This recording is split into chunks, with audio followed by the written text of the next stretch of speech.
What is happening, Pisces? This is your girl, Venus Archangel, here with another love reading for you guys. Thank you all so very much for tuning in to your weekly love reading. I wanted to make an update here that I will be doing my readings or my video readings or video weekly readings on Wednesday. So, that being said too, I'm also changing the spread that I'm using. I'm going to be using the horseshoe spread, inspiration from Moon Knight's Scorpio. If you have not seen her videos, go ahead and check her out. She is awesome. I love her readings so much. They trigger me. That's how you know that those things are accurate. So if you haven't already, go ahead and check out that beautiful person. She's amazing. If you guys want in-depth and a wonderful scorpionic vibe to your reading. But I'm going to make a modification to the horseshoe spread. Instead of putting, making the heart of reading a tarot card, I'm going to be using a Mr. Oracle card in place of it. Alright, but that said, I'm going to go ahead and pull your cards. If you have any inquiries about how to book a reading, about what cards I'm using in the video, or what social media I'm on, all that information is in the description box below. So do your thing and look that up. Especially even if you don't know your placements, Sun, Moon, Rising, Venus, Mars, whatever. And you can always watch those videos that correspond to those two. Alright then. Seven of Pentacles. What have you guys been working on that you're not quite satisfied with how, with the progress of? I feel like it's not necessarily that you're not satisfied with the progress, but it's like there's still a lot of work that you need to do. And you've already done so much. And it kind of feels like, it's kind of hard to figure out what else needs to be done after so much has been put into it. That's what it kind of seems like here with the Seven of Coins there.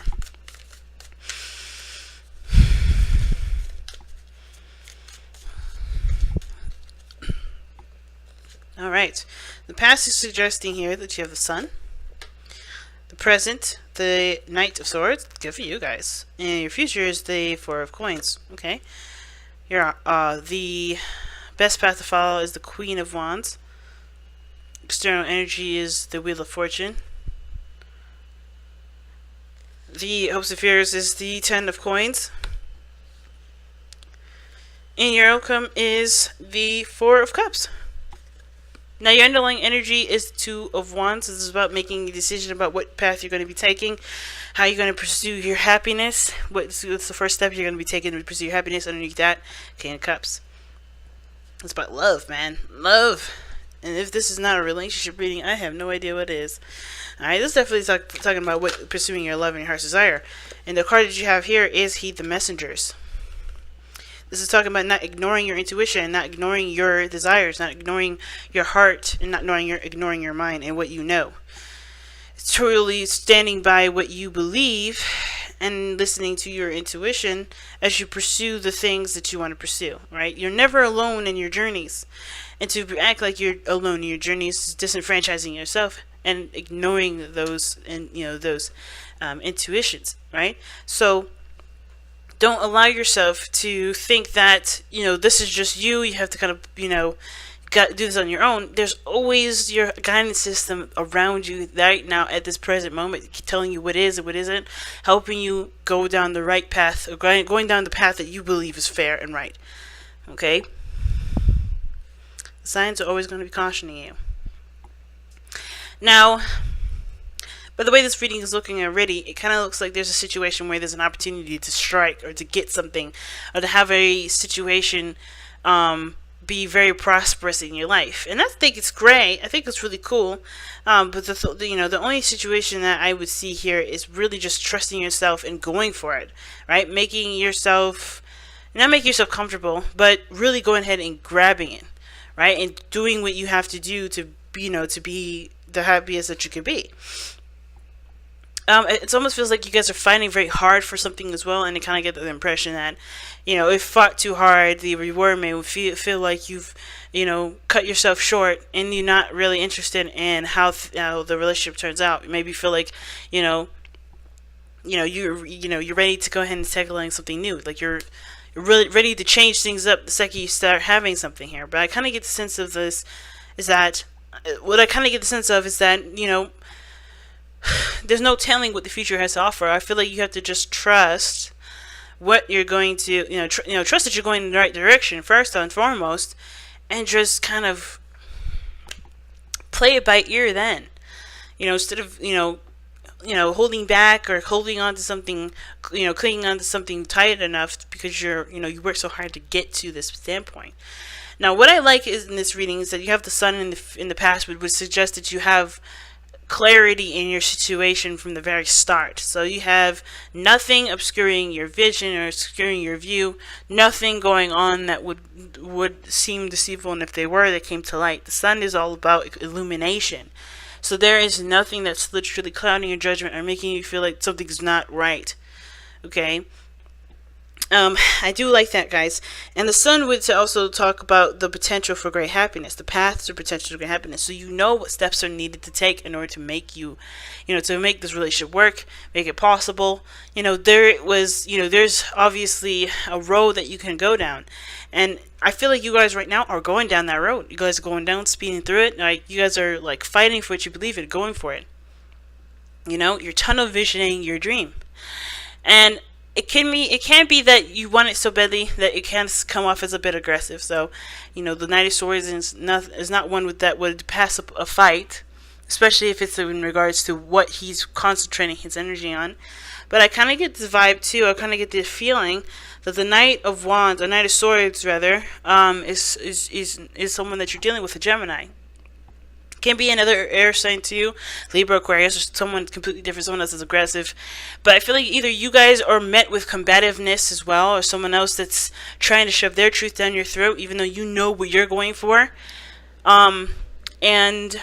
Or it could be that, like I said, you guys know what you're headed towards, know what your goal is, know what's going to make you happy. I kind of get the feeling that the Knight of Swords is someone that's come in to kind of come for you, like what makes you happy, but this person is like, well, no, I want you, or they're standing in the way of what makes you happy. And the reason why I heed your messages is saying that maybe this person is showing off red flags that would suggest that they're not in favor of what you want.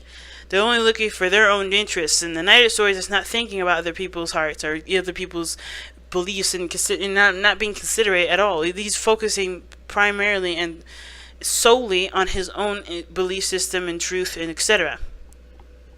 So you may be dealing with somebody that's not trying to hear your point of view. They may be just totally strictly going out and making their claim for themselves because that's what's the most important, and that's all they really see. They're handling it in such an immature way that they're not really conducting a very healthy environment. They're not conducting any healthy motivations forward.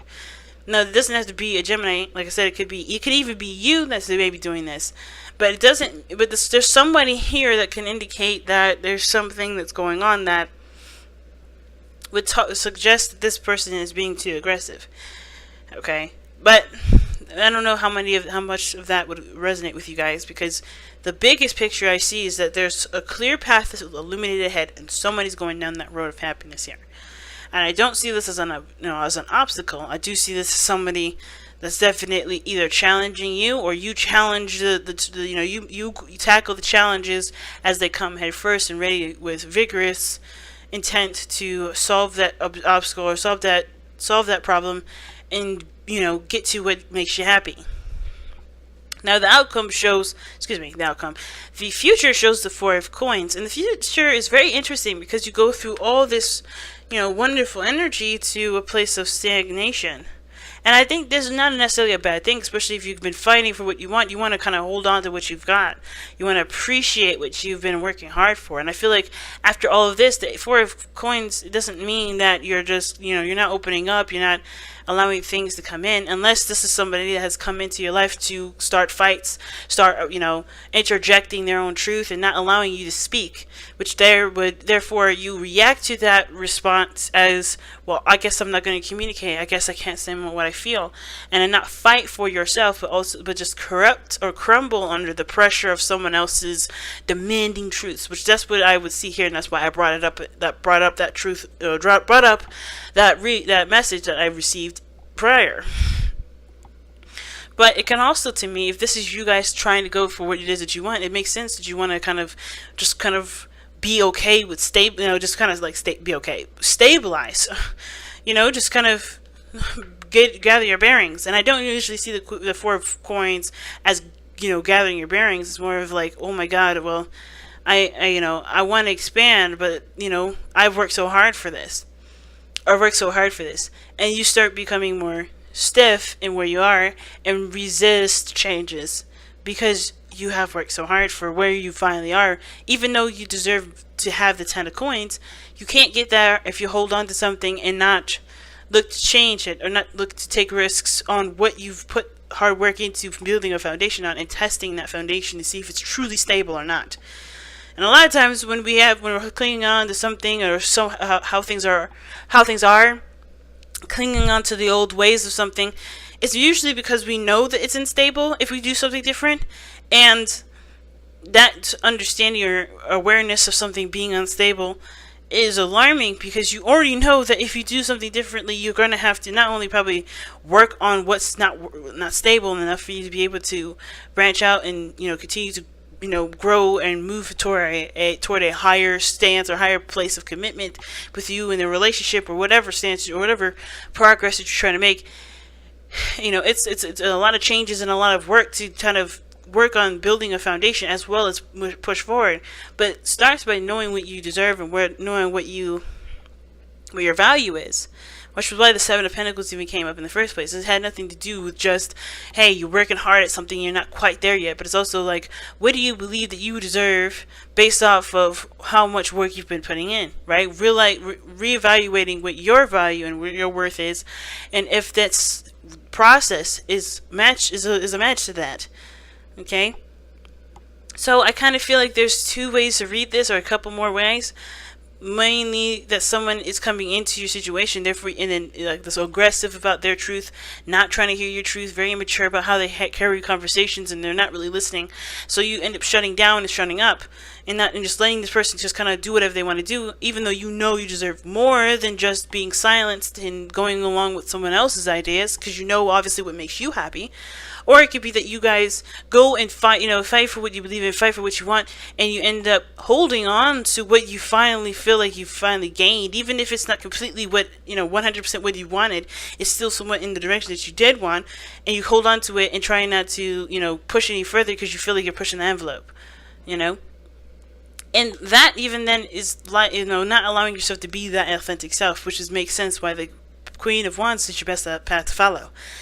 The best path to follow is to be you, to do what you want, to be courageous, to not let others press their opinions onto you, and not feel pressured by anyone's opinions to conform to. You are you, and that's it. You know what makes you happy. That's it. And it's great to hear someone else's perspective of what makes them happy, but that doesn't mean that you have to follow that. And these messages that you're getting are all like things, guidance systems that are in place to help you get closer to yourself, to live your life in an authentic truth. Be you at every turn. Be you at every authentic opportunity. Queen of Wands doesn't care about anyone else thinks. She's still going to do what she wants. She's still going to be who she is. Even if there isn't an aggressive motherfucker on their way. Like, this does not dictate what you will and will not do. You know what makes you happy? The person standing in your way making you think otherwise, or trying to make you think otherwise, good luck. Because you already are committed to the path that you're going down. And you know what makes you happy, and you know that you're going to pursue it regardless.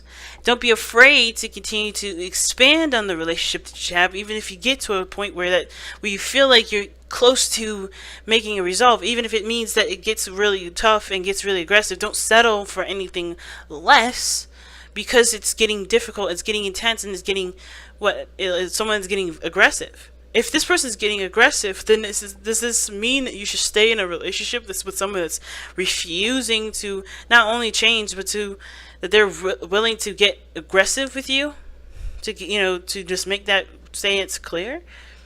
And then at that point too, are you trying to change a person? And if that's the case, is this the right person for you if you feel like you have to change them in order for them to be the ideal partner? Does this mean that you have to stay in a relationship with someone that doesn't clearly, that you don't believe matches your energy or matches you in the way that you want them to match you? Because you don't need to change someone. There's always someone out there that will match you exactly the way you need to be matched. You don't have to force it. You don't have to compromise with it. Unless you do want them and you do accept them for everything that they are, you don't have to settle for what this situation is. And it is a struggle. It is work. But are you willing to put in the work, and are you passionate enough about this relationship to do the work? And it's not about, you're not doing enough. It's more of like, is this relationship worthy of that kind of effort that it's asking you to put into it? Now, your external energy is the Wheel of Fortune. So this looks like this is a situation this has happened before, right? This has happened before with you in this, either this person or the circumstance, or this is a situation that's recurring where you have to fight for what you believe in, and someone else is being just as combative and aggressive at you. And yeah, the future looks like you're going to just, either someone's going to cave or someone's going to just clam up and shut up. Someone's not going to be able to deal with it anymore and just settle with whatever the hell's going on because they can't deal with the constant conflict. And if that's the case, is this a relationship that's worth pursuing if you know that you can't withstand the aggressions of someone else? Or that you can't withstand the truth of someone else, someone's adamancy of their own truth? Can you stand your ground and be as aggressive or be as adamant about your truth too? I wouldn't suggest you throwing fists at people or fighting with people or, doing that. But I do feel like what the Knight of Swords is saying, that there's a truth here that this person is adamant about. And there's a truth that you're adamant about, and you know what path it is that makes you happy. And if this person is in the way by not listening and not being mature in the way they're communicating, is this a relationship that's allowing you to be yourself? Is this a relationship that's embracing you 100%? Is this a relationship that can truly, you can truly live healthily in? And if so, continue to push forward your point, not in a way that's deafening and no one's listening, but be what you want to be who you want as your partner in the relationship. Be the listener, be the person that heeds the messages.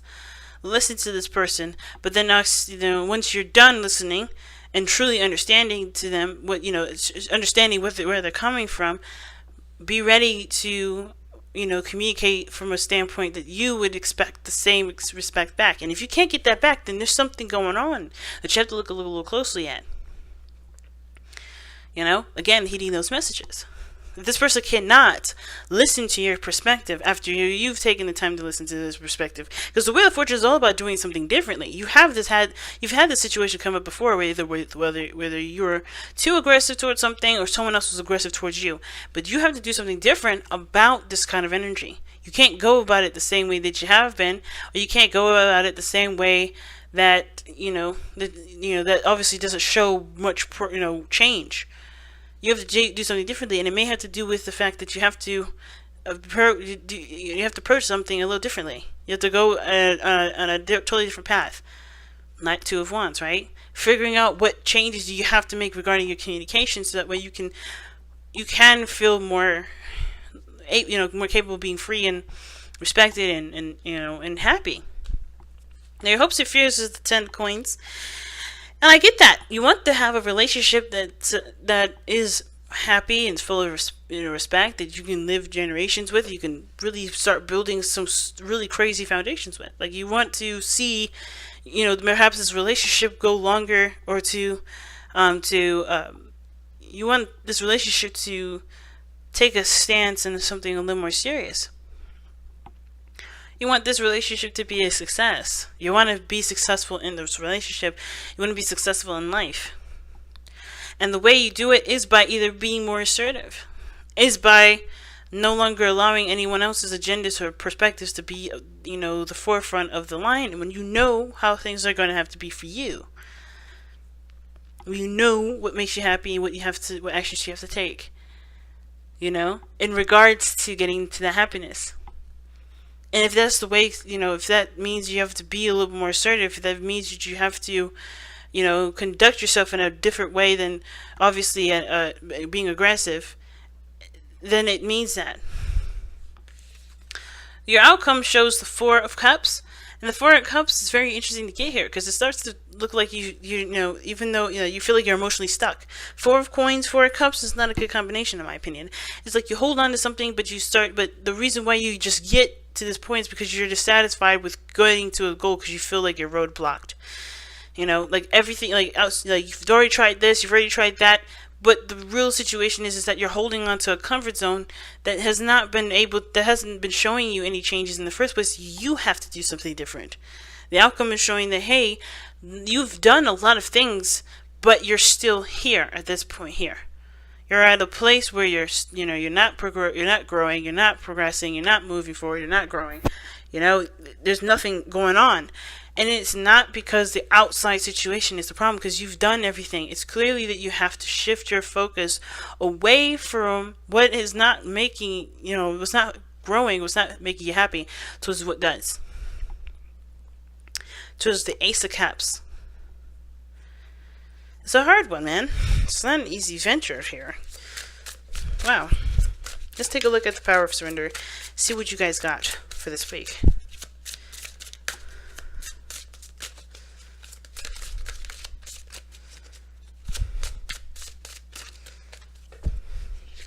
Alright. Wow, Surrender to Spirit. Again, another card that was telling you to look within yourself for guidance. Once you've done everything you can to achieve a goal, turn your situation over to the divine. Let Spirit work its magic for you. And that's literally what I was just saying, right? If you've done everything, if you've experienced and done as much as you could with the situation, then you have to shift your focus away from the away from the problem being outside of yourself to what you need, right? To focusing solely on what you want. So making full focus efforts towards what you want to feel and what you believe you deserve. Making your happiness your priority, especially if you're dealing with someone that's not trying to hear it. Someone else's happiness that's more important to them. Good on them, but that doesn't mean that you have to let that be your goal now. That means that you just have to just say, well, okay, good luck with that. And considering we can't work together to make any of our dreams come true, making any of our happiness come true, then I gotta do me. And that's one of the situations I'm seeing here. Don't put your shit on the back burner for someone else's. For someone else, especially if they're not being considerate and listening to you or open to you at all. If they're just going and going and going and then just making the whole world is, deaf to, compared to them. Or the whole world is invisible compared to them. That's cool. That means that they just shut you out. And that's nothing you can do at that point. You can't change a person. You can't make a person do anything different. The only thing you can do now is change yourself. But I'm going to let you guys go. Thank you so much, Pisces, for tuning in, guys. I really appreciate you guys watching these videos. And I will see you guys next week. Take care, guys. Bye now.